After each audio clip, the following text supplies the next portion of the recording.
Bismillahirrahmanirrahim. Alhamdulillahirabbil alamin.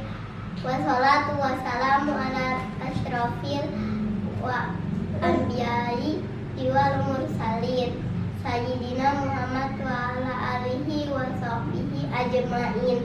Pertama-tama, marilah kita semua panjatkan puji syukur kehadirat Allah Subhanahu wa Ta'ala yang telah melimpahkan rahmat-Nya kepada kita semua. Salawat dan salam semoga tercurah kepada junjungan kita Nabi Muhammad SAW serta kepada keluarga dan sahabat-sahabatnya yang mulia. Pada kesempatan kali ini, saya Anandira dari kelas 1 Madinah akan menyampaikan kultum tentang kisah ulama dalam menuntut ilmu. Nama Ibnu Hajar tentu sudah tak asing lagi bagi sebagian kita. Beliau adalah ulama besar dan masyhur dalam bidang hadis dan fikih. Namun tahukah teman-teman bahwa untuk mencapai level tersebut ternyata banyak sekali hal yang harus dilewati olehnya. Ibnu Hajar al-Asqalani adalah seorang anak yatim. Ibunya meninggal saat beliau masih balita dan ayahnya meninggal saat beliau berumur 4 tahun. Ibnu Hajar adalah remaja yang sangat rajin. Beliau memiliki keinginan menjadi orang yang mempunyai pengetahuan luas. Pada mulanya, ketika belajar di sebuah madrasah, ia dikenal sebagai seorang santri yang bodoh dan selalu tertinggal dari teman-temannya. Meskipun sudah lama belajar, dia belum juga paham. Kondisi inilah yang membuatnya patah semangat dan memutuskan untuk pulang ke rumah kakaknya. Ibnu Hajar pun meminta izin kepada gurunya supaya diperbolehkan pulang.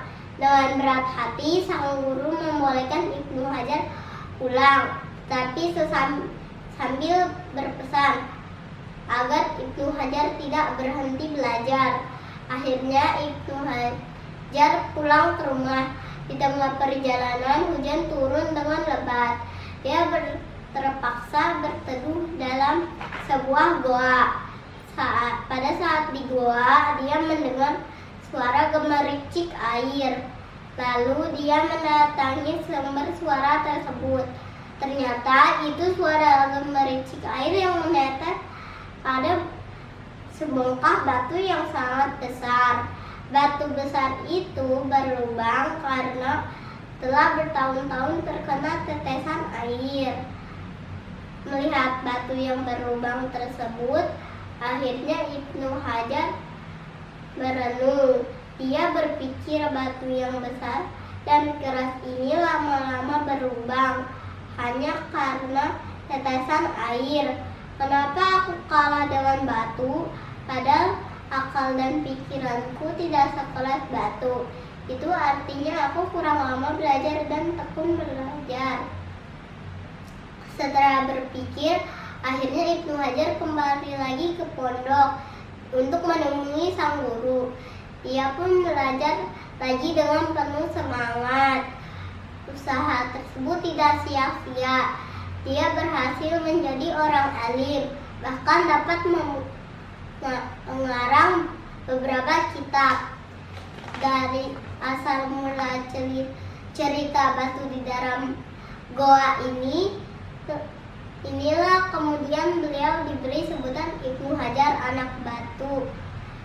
Kisah perjalanan dalam menuntut ilmu beliau patut kita contoh bahwa dalam menuntut ilmu kita tak boleh mudah putus asa. Semoga cerita ini dapat menginspirasi kita semua sehingga semakin menjadikan kita semangat dalam belajar dan menuntut ilmu. Demikian dari saya.